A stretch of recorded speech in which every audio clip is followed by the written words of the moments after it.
Olá pessoal, bom dia, boa tarde, boa noite, depende da hora que você está vendo esse vídeo, né? Pessoal, vamos lá então, mais uma aulinha de história, agora com a matéria voltada para alunos do terceiro ano do ensino médio, e o nosso tema de hoje é a proclamação da República Brasileira e a República Velha, tá? Vamos trocar uma ideia sobre alguns assuntos importantes e, claro, de forma bem didática possível, né? Resumidamente, claro, né? Para a gente poder facilitar o entendimento. E aí a gente vai depois, ao longo dos nossos encontros, vamos trocando uma ideia sobre o que for mais relevante, tá bom? Vamos lá então, pessoal. A proclamação da República Brasileira. Todos nós sabemos, né? Que a proclamação da República se comemora no dia 15 de novembro de 1800. Dia 15 de novembro, aliás, é o feriado da proclamação da República. Mas vamos entender como ela se deu, né? Pessoal, antes da República, nós éramos governados por um governo imperial, né? Sob a tutela, o comando de Dom Pedro II, tá? Passou lá por Dom João VI, Dom Pedro I, Dom Pedro II. Quando a República foi proclamada, o imperador era Dom Pedro II, tá? Mas Dom Pedro II já vinha enfrentando resistências, né? No seu governo imperial, consequentemente enfraquecendo. E ele foi perdendo muitos apoios, pessoal. Principalmente 3 apoios principais, tá? Vamos tentar entender um pouquinho o que foram esses apoios. O primeiro apoio que ele perdeu foi dos militares, tá? Logo após a Guerra do Paraguai, na qual o Brasil vence a guerra, né, ao lado da Argentina e Uruguai, ele havia feito inúmeras promessas aos militares que após o conflito elas poderiam acontecer. Ele não cumpriu praticamente nada do que ele havia prometido e isso fez com que o seu apoio perante os militares fosse enfraquecido, tá? Um outro segmento que Dom Pedro II perdeu apoio foi a Igreja Católica, pessoal, que era extremamente importante no comando da nação, mas devido a algumas divergências com principalmente maçônicos que moravam no Brasil e o catolicismo, a Igreja Católica também acabou deixando de apoiar o governo imperial. E por fim, o governo imperial perde também o apoio dos grandes fazendeiros, apoio esse que a perda de apoio, lógico, que se deu a partir de 13 de maio de 1888, quando a princesa Isabel assina a abolição da escravatura, proibindo qualquer tipo de escravidão no Brasil. Os grandes fazendeiros, que eram escravocratas, né, de grande potencial, não gostaram da medida tomada pelo governo, mesmo não tendo sido diretamente o Dom Pedro II, mas foi Princesa Isabel, então deixaram também de apoiar. Com todo esse enfraquecimento do governo imperial, o Marechal Deodoro da Fonseca organizou, né, uma turma boa aí para tomar o poder de Dom Pedro II. Aí você pode falar, então foi um golpe, André? Foi um golpe, podemos até dizer que tenha sido um golpe porque não foi nada democrático, né? Então o que acontece, pessoal? Na madrugada do dia 15 de novembro de 1889, aproveitando que Dom Pedro II não estava no Rio de Janeiro, Marechal Deodoro da Fonseca e seus aliados invadem o Palácio da Guanabara e tomam o poder, tá? Tomam o poder de Dom Pedro II, impedindo até mesmo que ele retorne ao Rio de Janeiro. De onde mesmo ele estava, ele já tem se dirigido a Portugal. Então o que acontece? A partir daquele dia, 15 de novembro de 1889, estaria instaurada a República Brasileira sob o comando então do nosso primeiro presidente, Marechal Deodoro da Fonseca, pessoal. Feito essa manobra, né, política pela parte dos republicanos, precisava-se então organizar a nação para seguir de um novo rumo agora que não era mais o império, né? A primeira medida por parte dos republicanos foi a criação de uma bandeira brasileira nesse mesmo dia, nesse mesmo 15 de novembro. O Brasil então cria a sua primeira bandeira republicana, pessoal, que tinha exatamente essa imagem que você está vendo aí, ó. O formato dos Estados Unidos, claro, mudando apenas as cores, tá? Não foi aceita, pessoal, tá? A própria população brasileira não aceitou a bandeira, tá? A bandeira foi logo tirada de circulação, durou apenas 4 dias, tá? Passados esses 4 dias, foi então criada a nossa nova bandeira, ou a atual bandeira, né? Com as estrelas, na época 22, que depois foi aumentando, hoje nós temos 27, né? Então, o que acontece? Essa bandeira é criada e no dia 19 de novembro de 1889, essa bandeira é proclamada a bandeira oficial do Brasil, com o lema, né, positivista, né, lá de Augusto Comte, ordem e progresso, né? Que nós sabemos que não é muito bem assim que acontece. Mas, enfim, feito isso, o Brasil começa a se encaminhar para a sua república, né? A sua nova forma de governar a nação de forma agora republicana. Claro, muito baseado nos Estados Unidos, que já tinha lá sua república instaurada, e o Brasil analisava muito como funcionavam as coisas lá, para tentar exemplificar aqui para nós, tá? A primeira fase, pessoal, dessa instauração da República no Brasil é a República Velha. Por que a gente denomina de República Velha? Ela vai de 1889, quando houve ali a tomada do poder, até 1930, quando Getúlio vai assumir o poder. Então, esse período de 1889 a 1930, a gente denomina de República Velha ou também República da Espada. Por que República da Espada? Porque eram comandos estritamente militares, né? E a gente vai entender um pouquinho agora o que acontecia nesse período. Nosso primeiro presidente, já falei, Marechal Deodoro da Fonseca, que em 24 de fevereiro de 1891, tá, 2 aninhos depois de estar no poder, cria a primeira Constituição Republicana do Brasil, pessoal. Nós tínhamos algumas constituições feitas por Dom Pedro, que eram constituições imperiais, mas com a República sendo instaurada, Marechal Deodoro decide então criar a sua própria Constituição, a nova Constituição, né? O que tinha de relevante nessa Constituição que merece o nosso entendimento? Primeiro, mudança do nome para Estados Unidos do Brasil. Sabiam disso, pessoal? Hoje não é mais, tá? Hoje nós nos chamamos República Federativa do Brasil. Mas até bem pouco tempo atrás ainda nos éramos denominados de Estados Unidos do Brasil. Outra coisa, estabelece no Brasil uma república federativa com 20 estados ou 20 províncias, né? Como era denominado na época. E também a afirmação dos 3 poderes, executivo, legislativo e judiciário. Esses 3 poderes, pessoal, já era existente na Constituição do Dom Pedro, tá? Só que lá existia também o poder moderador, que era um poder que dava total liberdade ao rei na época, né, de fazer o que ele queria. Agora, na República, não. Os 3 poderes permanecem, mas o poder moderador sai de questão. Então, essa Constituição é criada, ainda tem inserida nela a criação de um sistema eleitoral, porque até então não votava-se, né? Era um império. A partir de agora nós iremos votar, só que algumas coisas diferentes do que nós conhecemos hoje. O voto era aberto, vou falar mais depois disso, e no sistema eleitoral estavam exclusos as mulheres, os menores de 21 anos, mendigos, analfabetos, soldados e padres. Essas pessoas não podiam votar no Brasil. Tá bom, pessoal? Então essa é a primeira grande manobra de Marechal Deodoro da Fonseca. Na sequência de seu governo, ele resolve então melhorar a economia do Brasil. O Brasil não tinha uma economia muito sustentável, até porque não havia necessidade devido a ser tudo concentrado na mão do Império.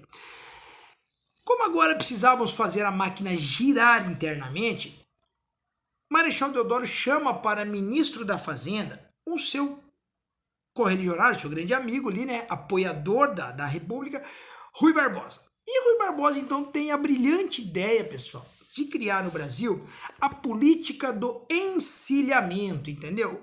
Para tentar melhorar a economia do Brasil. Mas o que seria a política do encilhamento? Pessoal, olha que interessante. Rui Barbosa resolve, então, injetar dinheiro meio que a rodo na economia brasileira.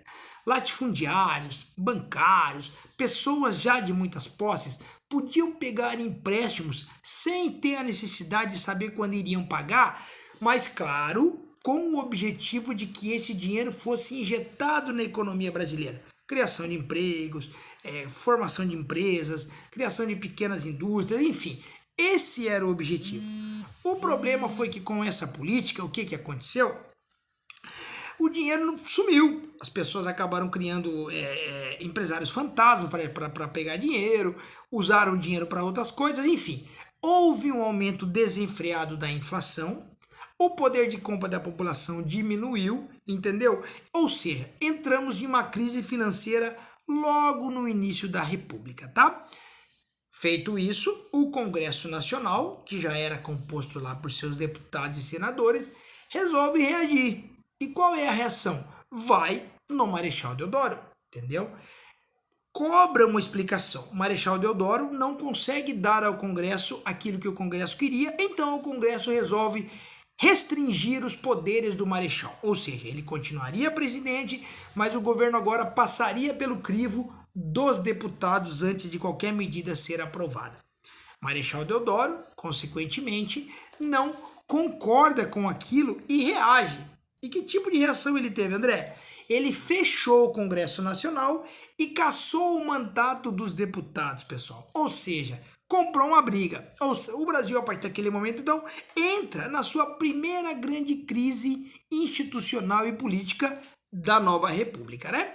Feito isso, Marechal Deodoro, que já era um senhor bastante idoso, se desgasta demais com essa questão dessa briga política e não consegue terminar o seu mandato, tá? Em 23 de novembro de 1891, Marechal Deodoro, então, renuncia ao cargo de presidente, deixando a cadeira para o seu vice, o Marechal Floriano Peixoto, pessoal, tá bom? Floriano Peixoto, na mesma linha de Marechal, só que, claro, um pouco mais autoritário e centralizador, com uma prática de punir muito severamente todos aqueles que eram contrários às suas ideias, entendeu? Tem um fato interessante que eu gosto de comentar nas minhas aulas, que o Floriano Peixoto, pessoal, tem uma importância muito grande no nome de Florianópolis, sabiam disso? Florianópolis, antes do governo de Floriano Peixoto, chamava-se Nossa Senhora do Desterro. É um nome diferente ali para a capital catarinense. Devido a uma pequena crise institucional ocorrida no Rio Grande do Sul e que acabou espirrando em Santa Catarina, alguns inimigos do Marechal Floriano se refugiaram em Desterro, em Nossa Senhora do Desterro, para tentar derrubar o poder, tomar o poder de Floriano Peixoto. Este mesmo, por ser autoritário e centralizador, reagiu a essas ações e venceu essa rebelião, prendendo ou assassinando os seus inimigos que ali estavam. Como punição para a região de Desterro, Floriano Peixoto então disse que a partir daquele momento, aquela cidade iria se chamar Florianópolis, iria ter o seu nome, o nome do presidente, claro, ia ter o seu nome de Floriano Peixoto na sua cidade para que lembrassem dele para sempre, entendeu? Então ele destitui Nossa Senhora do Desterro e funda a cidade de Florianópolis como forma de punição para aqueles que tentaram confrontar o seu governo, tá? Só uma curiosidadezinha aí básica, tá?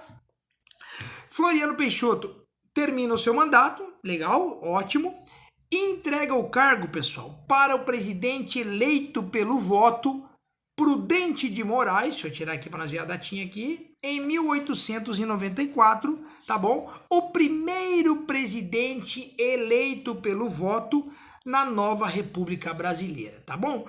Prudente de Moraes era um barão do café, era um oligarca da região paulista, né?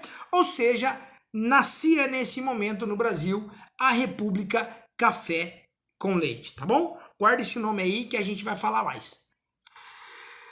Nessa segunda fase, pessoal, agora já com Prudente de Moraes sobre a tutela brasileira, sobre o comando da nação, ganha destaque no Brasil o coronelismo, entendeu, pessoal? O coronelismo, tá? E também o sistema eleitoral agora passa por uma modalidade chamada de voto de cabresto. Vamos entender um pouquinho o que era isso aí. Lembra que eu falei a vocês que quando o Marechal Deodoro criou o sistema eleitoral, o voto era aberto. Até aí tudo bem. Quem controlava o sistema eleitoral no Brasil eram os coronéis do café, do leite, entendeu? Principalmente café e leite, que eram as duas modalidades muito ricas do Brasil. por que voto de cabresto? Porque o que acontecia, pessoal? Quando chegava a época das eleições, cédulas já com os candidatos escolhidos pelos coronéis eram entregues aos fazendeiros para que fossem distribuídas aos seus funcionários. No dia da eleição, o funcionário deveria ir até a urna e depositar a cédula que lhe foi entregue pelo coronel. Ao lado da urna ficava um capataz, é mais ou menos uma imagem dessa que você está vendo na fotinha ali, para poder observar se o funcionário estava fazendo aquilo que lhe foi mandado. Por isso era uma espécie de cabresto para comandar. Dessa maneira, pessoal, todo o poder brasileiro naquele momento, tá? Todos os presidentes se alternaram entre Minas e São Paulo. Ou seja, saíam de São Paulo, entravam de Minas. Saíam de Minas, entravam de São Paulo. E foi assim por 30 anos da nação brasileira, tá, pessoal? Então, interessante isso aí, tá? Quase 30 anos nós vemos dessa maneira. Por isso o nome Café com Leite. São Paulo era o maior produtor de café do Brasil e Minas Gerais o maior produtor de leite do Brasil. Então, toda vez um presidente era mineiro, na outra vez um presidente era paulista. Para garantir que isso acontecesse, os coronéis administravam o sistema eleitoral e, claro, ganhavam o que com isso? Uma série de regalias, né? Por parte do governo. Beleza, pessoal? Vamos lá, então. Aí você pode me perguntar assim, André, mas com tudo isso aí que você falou, não houve revolta, ninguém se revoltou, ninguém tentou mudar? Exatamente isso que eu vou tocar agora no assunto, pessoal. Várias revoltas se criaram ao longo desse Brasil coronelista que nós vivíamos na época, tá? Os coronéis mandavam em tudo, e não era São Paulo e Minas, era no Rio de Janeiro, era na Bahia, era no sul do Brasil, enfim, os coronéis tinham o poder. Claro que os mais carentes, muitas vezes não tinham muito o que fazer, até que surgiram, pessoal, cadê aqui? Conflitos da República Velha. E aí a gente vai trocar ideia agora sobre alguns deles que foram os mais importantes. Vamos iniciar por um conflito, pessoal, que se deu no Nordeste brasileiro, denominado cangaço, tá bom? Todo mundo já viu aqui um cangaceiro em algum filme, alguma novela, algum seriado. O que era o cangaço, pessoal? Primeiro surge no Brasil em 1870. Qual era o objetivo do cangaço? Roubar os fazendeiros, saquear as vilas, tirar daqueles que tinham mais para alimentar os mais carentes, tá, pessoal? Os cangaceiros cometiam crimes na visão governamental, sim, mas eram vistos como heróis por aqueles menos abastados, pessoal, porque traziam para eles principalmente alimento e condição de vida.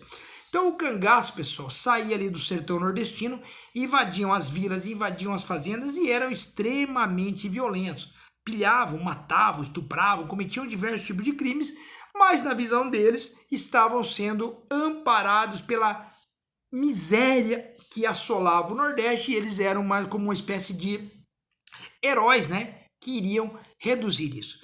O maior de todos os cangaceiros que o Brasil já conheceu foi Virgulino Ferreira e sua esposa Maria Bonita, o Virgulino denominado de Lampião, né? Tem uma série de materiais aí sobre ele, você pode procurar. Deu aí uma nova cara para o cangaço brasileiro. Houve revolta generalizada dos fazendeiros, conflitos, os fazendeiros se armaram e, claro, durante um grande período o cangaço foi muito violento e se superou no Nordeste brasileiro. Claro que com a morte, principalmente do Lampião, o cangaço diminuiu. Hoje ainda existem traços de cangaceiros no Nordeste brasileiro, mas sem o poder, sem os conflitos que existiam nessa época aí. Então o cangaço é a nossa primeira aparição de um conflito mais generalizado na República Velha. A gente pode destacar também nesse período, pessoal, um outro conflito, esse aqui eu vou pular, eu vou voltar depois, que aconteceu também no Nordeste brasileiro, que foi a Guerra de Canudos, pessoal. Para quem gosta de ler, recomendo o livro Os Sertões, tá? De Euclides da Cunha, que conta a história do Canudos. Canudos, pessoal, olha que interessante. O Nordeste brasileiro, principalmente a Bahia, vivia uma miséria desenfreada, tá bom? O que vai acontecer nesse momento? Surge um monge, tá? Falando palavras de Deus, palavras de conforto, denominado Antônio Conselheiro, tá? Antônio Conselheiro era visto pelos fazendeiros como um fanático, um lunático. Só que pelos mais pobres, pessoal, ele era visto como um enviado de Deus. Então o que acontece? Antônio Conselheiro se toma posse, né? Invade ali, ou enfim, toma posse de uma pequena região que até então não estava sendo habitada na Bahia e cria ali uma fazenda, a Fazenda de Belo Monte. Todos os seus seguidores começam a ir para esse lugar. E ali nessa fazenda, pessoal, Antônio Conselheiro começa a se tornar autossustentável, sem depender daquilo que os fazendeiros ofereciam. Então muita gente começa a abandonar as fazendas e ir morar na fazenda de Belo Monte, aonde podiam ter um lugar para viver, plantar ali a sua própria refeição, enfim, uma vida digna daquilo que eles não tinham na fazenda dos barões. Isso gera uma revolta muito grande nos fazendeiros, que começam a incomodar o governo imperial para que tome uma providência. Governo imperial, desculpa, gente. É o governo federal para que tomem uma providência em relação à fazenda de Belo Monte. Pessoal, o governo então resolve mandar tropas, pessoal, para lutar, para destituir Antônio Conselheiro e acabar com a fazenda. O problema é que não esperava uma resistência tão ferrenha ou tão intensa dos canudos que lá estavam, entendeu? Por que essa resistência foi tão forte assim? Porque além de proteger o seu território, pessoal, canudos tinham em Antônio Conselheiro um enviado divino. Então eles acreditavam que aquela luta ali era mais do que uma luta pelo seu território. Era uma luta santa, era uma forma de guerra santa, do bem contra o mal. Então os canudos, já no primeiro conflito, armado com suas enxadas ali, vencem as tropas governamentais e além de agora ficar com as suas ferramentas, ficam com as armas do governo também. Claro que o governo deu não mandou tropas tão bem armadas, subestimou um pouco o poder do Antônio Conselheiro, e aí na segunda investida, vai para uma batalha, perde novamente, somente numa quarta batalha, tá bom, pessoal? Numa quarta batalha, com 5.000 homens totalmente armados, tá? Tropas governamentais invadem a fazenda de Belo Monte, assassinam Antônio Conselheiro, e acabam, claro, matando todos aqueles envolvidos na Guerra de Canudos, tá, pessoal? Com isso, claro, Canudos é destituída e o poder volta novamente para a mão dos fazendeiros. Conselheiro tem a sua cabeça decepada, exposta em praça pública, mais ou menos como vai acontecer mais à frente com o Tiradentes, para servir de exemplo a todos aqueles que desafiassem o governo. Mas, claro, fica para a história o poderio de Antônio Conselheiro, na paz que ele pregava, e, claro, a força daquela população que ali se manteve em Canudos, tá? Dentro ainda da República Velha, pessoal, nós tivemos um conflito aqui no sul do Brasil também, tá?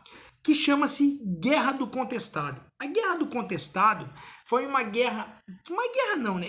O que é o Contestado? Era uma região que ficava entre Paraná e Santa Catarina. Para quem é catarinense aqui, né? Para nós somos daqui, região de Mafra, aqui na serra, depois da Serra Dona Francisca ali. Aquela região não tinha dono, nem Santa Catarina, nem Paraná, ficavam ali brigando quem era o dono. Nesse meio tempo, pessoal, um monge chamado José Maria resolve então tomar posse daquela região ali. Cria um pequeno vilarejo ali e começa a receber milhares de pessoas com as suas palavras de fé, mais ou menos como fazia o Antônio Conselheiro. Até aí, pessoal, tá tudo certo, ninguém nunca reclamou. A comunidade foi criada, o monge José Maria trabalhava ali com a sua população, nunca houve resistência, briga, conflito, nada.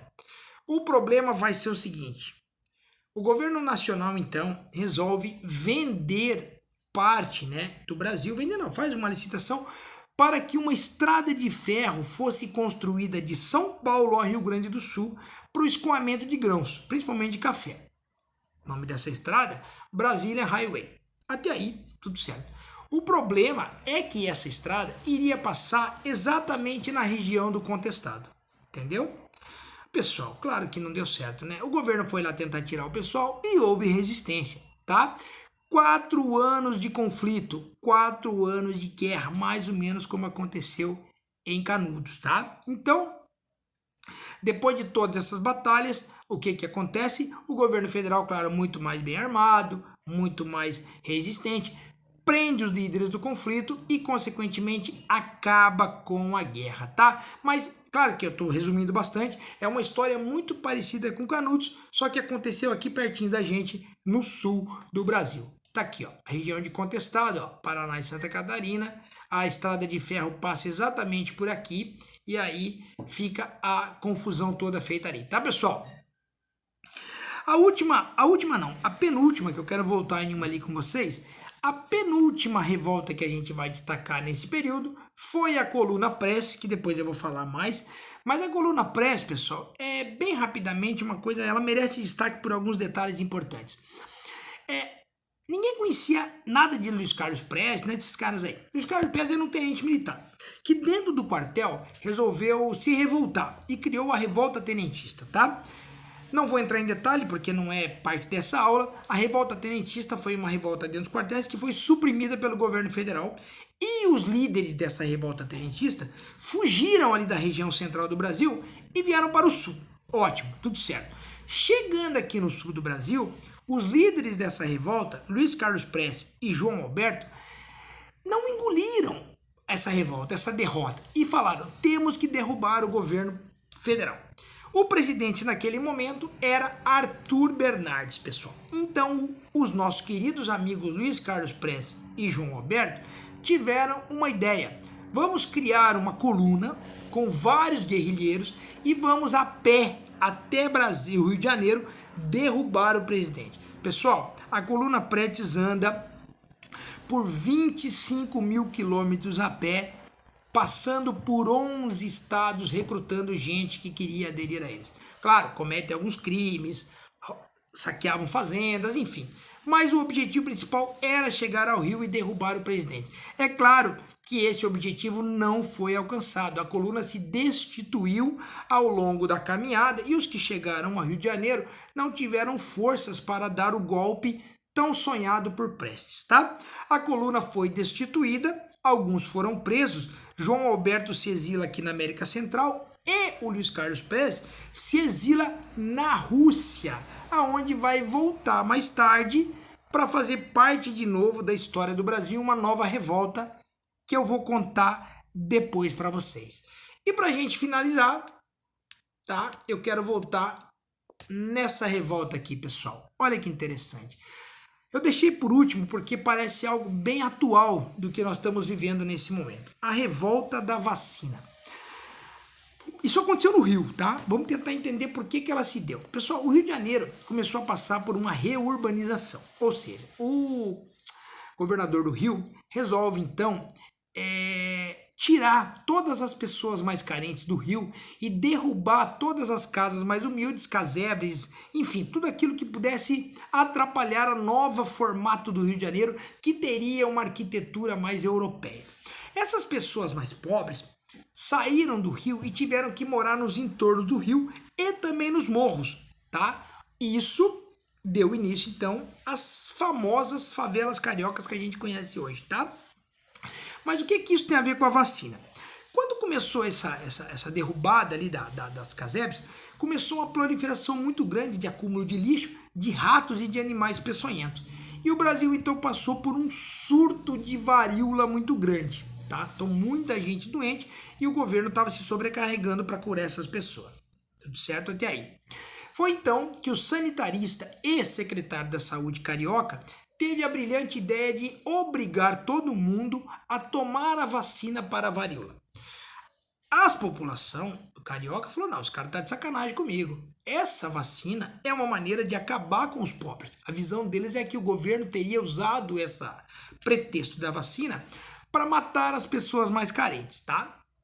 O que vai acontecer então? O governo obriga as pessoas a tomarem, invadem as casas, a polícia faz parte dessa invasão, faz a vacinação obrigatória, só que as pessoas vão às ruas para não querer tomar vacina, não querer injetar algo que não conheciam em seu corpo, tá? Qualquer semelhança é mera coincidência. Então o que acontece? Políticos da época, né, pessoal? Políticos da época, alguns aproveitadores, principalmente de oposição do governo da época, começam a fazer parte também dessa revolta, aguçar a população para que a população vá às ruas e quebre tudo e faça... Houve alguns conflitos, tá? Houve alguns conflitos, até o momento em que o Oswaldo Cruz e o governador do Rio, percebendo que não conseguiria tornar a vacina obrigatória, muda e torna a vacina facultativa. Como é que as pessoas tomariam a vacina? Então, através de campanhas, tentando fazer com que as pessoas entendessem de que a vacina era necessária. A revolta, então, se encerra e a vacina começa a ser aplicada de uma maneira mais tranquila. Pessoal, basicamente é isso, tá? Claro que eu estou resumindo bastante, é uma aula curta, são 30 minutos, não precisa muito mais que isso, mas deu pra gente entender um pouquinho já do que foi essa primeira fase da República Brasileira, desde a chegada dos republicanos até as revoltas que tentavam destituir essa forma de governo, tá bom? Na próxima aula eu conto um pouco mais dessa parte da história do Brasil. Valeu, muito obrigado!